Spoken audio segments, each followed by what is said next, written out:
रसिक श्रोते हो, नमस्कार. मी निर्मला नगरकर. संस्कृत सुभाषित सौरभमध्ये आपलं अगदी मनपूर्वक स्वागत आहे. आजच्या या भागामध्ये आपण रावण रचित शिवतांडव स्तोत्रम यातील 14वा श्लोक पाहणार आहोत. आपण आधी श्लोक ऐकू आणि मग त्या श्लोकातील प्रत्येक शब्दाचा अर्थ आणि पूर्ण श्लोकाचा अर्थ काय आहे हे पाहू.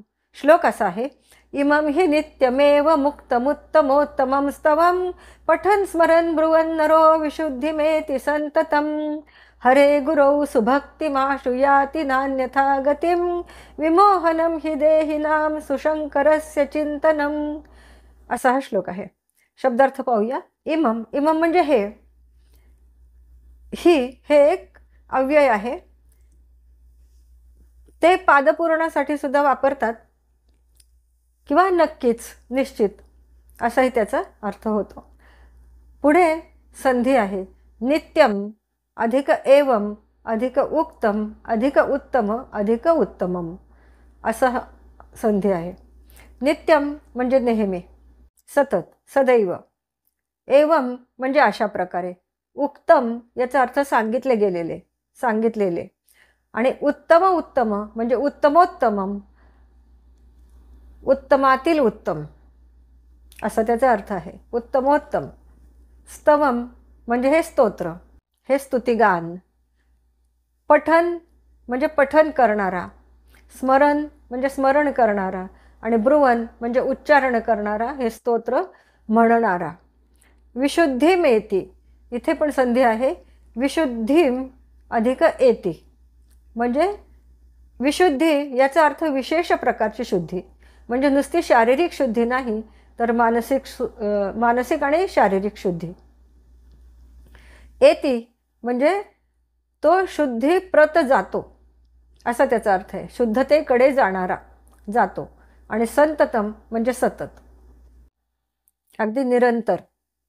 हरे गुरौ हे दोन्ही शब्दांची सप्तमी विभक्ती आहे.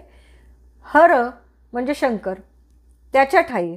आणि शंकर तर संपूर्ण जगाचे गुरु आहेत, म्हणजे संपूर्ण जगाचे गुरु असलेल्या शंकरांच्या ठाई असा याचा अर्थ आहे. सुभक्तिम आशु, सुभक्तिम अतिशय चांगल्या दर्जाची भक्ती. आशु म्हणजे पटकन, लवकर, विना विलंब. याती याचाही अर्थ जातो. एती आणि याती अर्थाच्या दृष्टीने काही फरक नाही, फक्त तिथे वेगळ्या धातूंचं रूप आहे. नान्यथाम गतिम, नान्यथा गती. अन्यथा गती म्हणजे दुसरी कुठलीही, आणि गती म्हणजे गती, माणसाला मिळणारी गती. विमोहनम म्हणजे मोहापासून दूर होणारा, मोहापासून दूर करणारा. ही देहिनाम, देहीन म्हणजे ज्याला शरीर आहे असा. इथे मनुष्य प्राणी असा अर्थ आहे. देहिनाम, शरीरिणाम, मनुष्य प्राण्यांचा. सुशंकरस्य चिंतनम, सुशंकरस्य, शंकर म्हणजे अतिशय चांगले असलेले शंकर. आणि चिंतनम म्हणजे त्या शंकरांचं चिंतन करणारे देहीन म्हणजे मनुष्य प्राणी, त्यांचं विमोहनम होतं असं इथे आशय आहे. पूर्ण श्लोकाचा अर्थ बघूया. हे नेहमी अतिशय चांगल्या प्रकारे सांगितलेलं उत्तमातील उत्तम स्तोत्र, जो म्हणतो, जो पठन करतो, जो या स्तोत्राचं स्मरण करतो, जो उच्चारण करतो, तो सतत विशुद्धीकडे जात असतो. म्हणजेच त्याचं विशेष प्रकारची शुद्धी मनाची पण आणि शरीराची पण होत असते.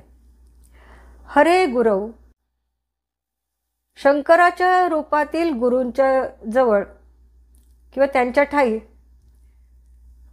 अशा माणसाची भक्तीच्या मार्गावरच, सुभक्ती अतिशय चांगल्या दर्जाच्या भक्तीच्या मार्गावर प्रगती होत असते.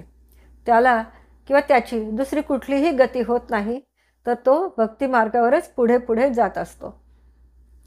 आणि सतत या शंकराचं चिंतन केल्यामुळे मनुष्यांना मोहापासून दूर राहता येतं, विमोहन होतं त्यांचं, आणि अतिशय चांगली अशी गती माणसाला मिळत असते असं या श्लोकाचा अर्थ आहे. आपल्याला जर हा भाग आवडला असेल तर नक्की लाईक, शेअर आणि सबस्क्राईब करा. भेटूया पुढच्या भागामध्ये. अशाच एका याच्या पुढच्या श्लोकासह. धन्यवाद.